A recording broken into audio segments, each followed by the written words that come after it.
So hari ini kita akan teruskan dengan bab yang ke-6, iaitu ketaksamaan linear dalam dua pemboleh ubah.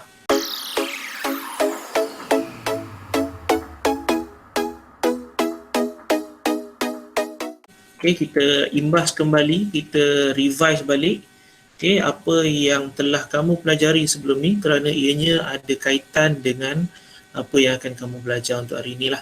Kita tengok yang pertama, cikgu tak risau, agak risau jugalah. Sebab sekarang kamu tingkatan 4. So bab ini diambil sejak daripada tingkatan 1. So tingkatan 1 bab 6 kamu ada tajuk persamaan linear. Dan juga bab 7 tingkatan 1 juga, iaitu ketaksamaan linear. Dan juga bab yang ketujuh juga, tetapi kali ini di tingkatan 2 berkenaan dengan koordinat. Dan yang terakhir, tingkatan 2 bab 8, maaf salah sebut dah. Tingkatan 2 bab 8 iaitu graf fungsi. So 4 bab yang akan digabungkan di dalam satu tajuk untuk hari ini, iaitu ketaksamaan linear dalam dua pemboleh ubah. Empat tajuk ni memang ada di dalam kamu punya pembelajaran untuk hari inilah. Kita nak tengok bab ni terbahagi kepada 6.1 dan 6.2. So 6.1 kita akan belajar hari ini. Sekiranya sempat kita akan habiskan semua. Sekiranya tidak, cikgu akan sambung selepas cuti sekolah lah. Dan 6.2 sistem ketaksamaan. 6.1 dan 6.2 berkenaan dengan ketaksamaan. Apakah yang dimaksudkan dengan ketaksamaan? Apakah simbol-simbol yang melibatkan ketaksamaan? Ketaksamaan hanya ada 4 simbol sahaja yang kamu boleh tengok daripada slide cikgu ataupun daripada buku teks muka surat 156. Benda yang sama saja. So 4 simbol ketaksamaan, inilah dia. Simbol lebih besar, lebih kecil, lebih besar dan sama, lebih kecil dan sama. So ini adalah 4 simbol ketaksamaan yang kamu akan jumpa untuk sepanjang bab ni lah. Kita nak tengok bab ini berkenaan dengan apa, dia punya idea lah. Kamu boleh tengok dekat situ ada 3 contoh yang cikgu bagi dekat sini. Gambar yang pertama adalah berkenaan dengan papan had laju, papan tanda had laju. Yang kedua adalah berkenaan dengan had ketinggian, dan yang ketiga adalah berkenaan dengan umur mengundi. Apa yang cikgu boleh kata dekat sini?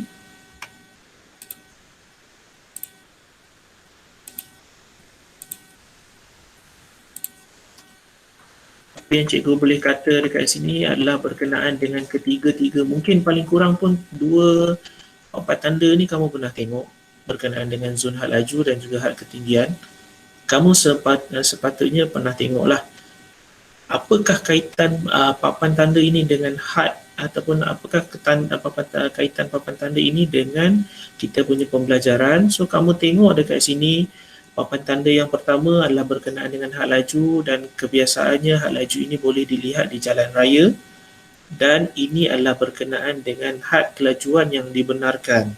Kamu boleh tengok sekiranya dekat sini kamu memandu, ataupun mungkin ayah kamu atau mak kamu memandu lebih daripada 90 km per jam, 91 katakanlah, seharusnya akan sampai surat samanah, kebiasaannya lah macam tu. So dekat sini apa yang kita boleh kata, seharusnya kereta kamu tidak boleh bergerak melebihi 90 km per jam. Yang itu kita boleh kata bahawa X lebih kecil ataupun sama dengan 90. So ini adalah simbol ketaksamaan. Seharusnya tidak boleh memandu lebih daripada 90. 90 tak apa, kurang daripada 90 lebih baik. Tapi itulah yang kita nak kata, bahawa X kamu tidak boleh lebih daripada 90, lebih kecil dan sama. Begitu juga dengan had ketinggian. Had ketinggian ini kamu boleh nampak biasanya di terowong. Sebelum kamu masuk terowong pun ada, sebelum kamu lalu di bawah flyover pun biasanya ada.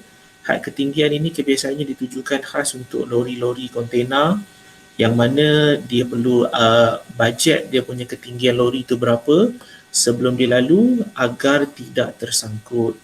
Okay, dan ketinggian dekat sini dia tak boleh lebih daripada 4.5 meter. So inilah kamu punya ketaksamaan. Okay, begitu juga dengan umur mengundi tidak boleh kurang daripada 18 tahun. Seperti yang tertera dekat sinilah, 18 tahun dan ke atas kamu layak untuk mengundi.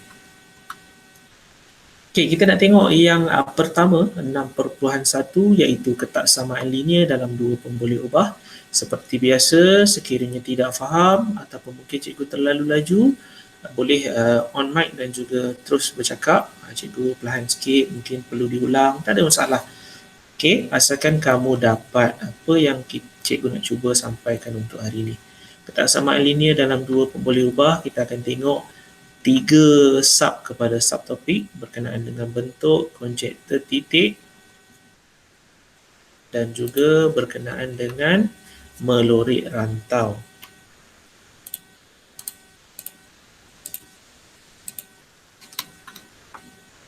Okey, so kita nak tengok yang pertama adalah berkenaan dengan bentuk.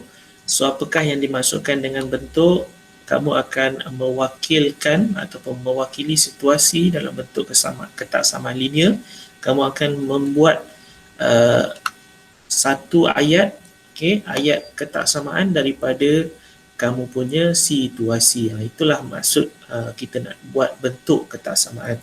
Kita beralih kepada contoh yang pertama, muka surat 156. Diberi kepada kamu situasi dekat sini, Taufik ingin membeli beberapa buah buku rujukan dan buku latihan. Okey, dekat sini tajuk kamu ketaksamaan linear dalam dua pemboleh ubah. Dua pemboleh ubah bermaksud dua huruf. Pemboleh ubah itu bermaksud huruf. So, pemboleh ubah di dalam soalan ini ialah buku rujukan dan juga buku latihan.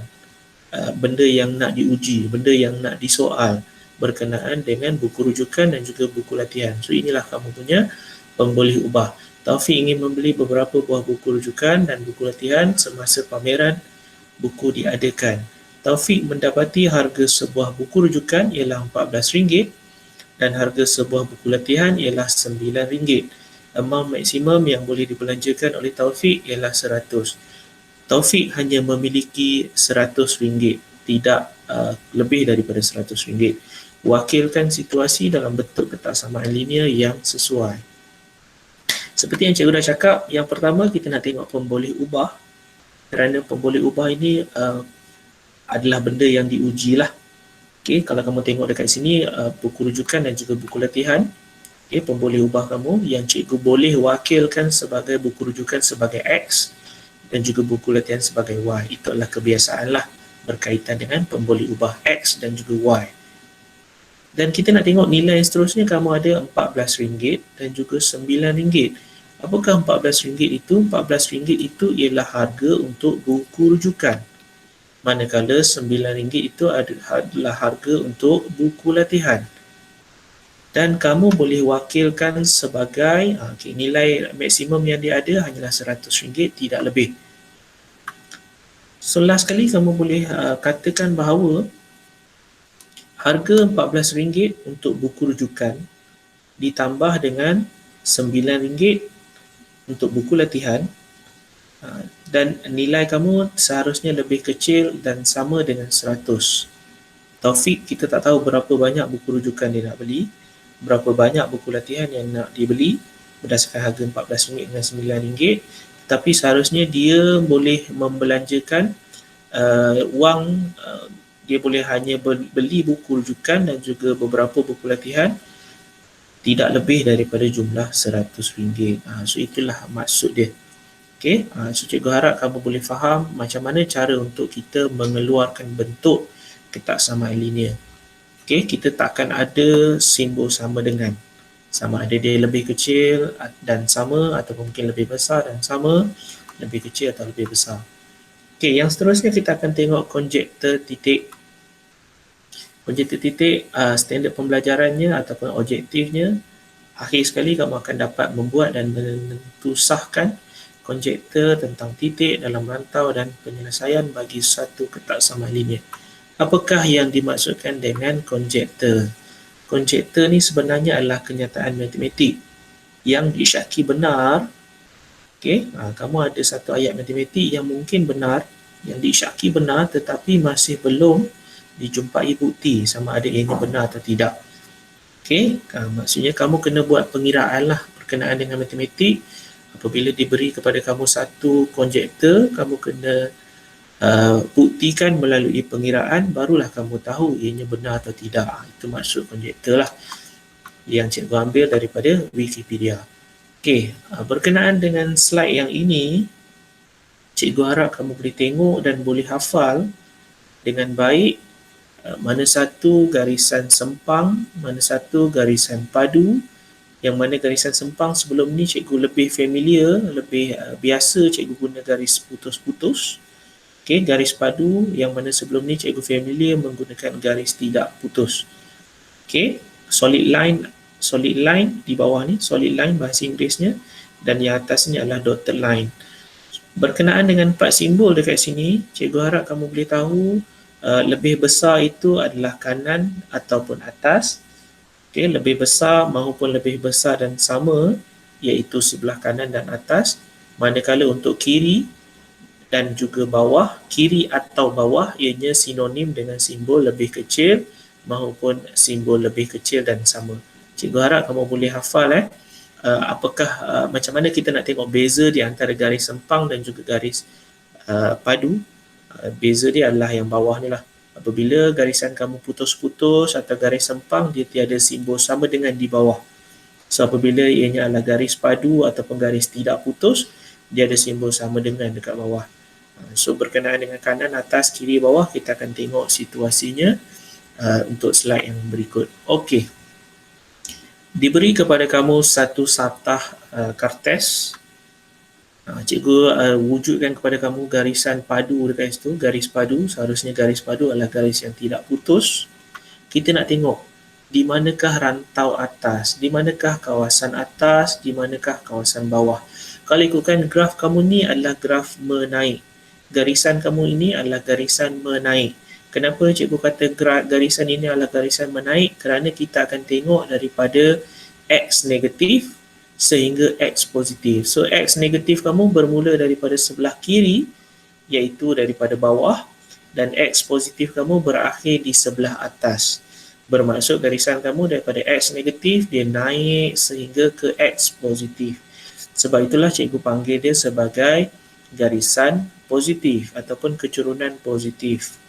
Okay? Yang sebelah atas di sebelah atas, yang sebelah bawah di sebelah bawah.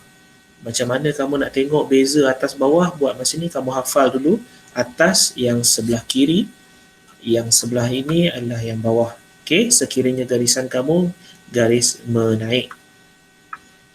Sekiranya kamu ada garisan menurun, garisan padu lagi sekali, garisan ini adalah garisan menurun kerana daripada kiri X dia turun sehingga ke sebelah kanan X. So ini adalah garisan menurun, kecurunan positif ataupun garisan menurun. So di manakah keadaan belah atas? So yang inilah yang sebelah atas, yang diwakili dengan simbol lebih besar dan sama. Begitu juga yang sebelah sini, sebelah bawah lah, iaitu simbol lebih kecil dan juga lebih kecil dan sama. So cikgu harap kamu boleh beza di antara atas dan juga bawah untuk garisan menaik maupun garisan menurun, atas dan juga bawah. Okey, kita nak tengok sekiranya garisan padu kamu itu secara mendata. Okey, secara mendata senanglah. Cikgu yakin atas dengan bawah kamu tak seharusnya tertukar. So atas belah atas, bawah belah atas. Bawah belah bawah. Tersasul dia. Okey, so yang atas belah atas, yang bawah belah bawah lah. Okay, apabila keadaan garisan kamu melentang, dia tak susah sangat. Yang susah apabila dia sengit tadi, condong atau sengit. Okay, dan yang terakhir kita nak tengok sekiranya garisan kamu dalam keadaan menegak, sebab cikgu bagi kepada kamu tadi, iaitu kanan, atas, kiri, bawah. Dia bukan hadis sekali. Sekiranya kamu nampak dia kanan, seharusnya kanan atau kiri. Sekiranya dia adalah atas, sekiranya atas, atas dengan bawah lah. Dia bukan perlu kamu tengok atas kanan ataupun kiri bawah serentak. Salah. Okey, sebab tu cikgu tunjuk kat sini kamu ada atas bawah. Dia takkan boleh ada atas kanan kiri bawah, tak boleh. Kalau atas bawah. Okey, begitu juga dia ini atas bawah. So ini pun atas bawah. So untuk yang ini kita akan tengok kiri kanan. Kiri kanan tak susah juga. Kanan kananlah. So kiri belah kiri. Jadi, jangan lupa untuk like sebagai tanda anda memperoleh ilmu daripada tontonan ini. Tinggalkan komen untuk sebarang penambahbaikan dan seterusnya subscribe untuk tidak ketinggalan video-video yang baru. Sehingga kita berjumpa lagi. Assalamualaikum warahmatullahi wabarakatuh.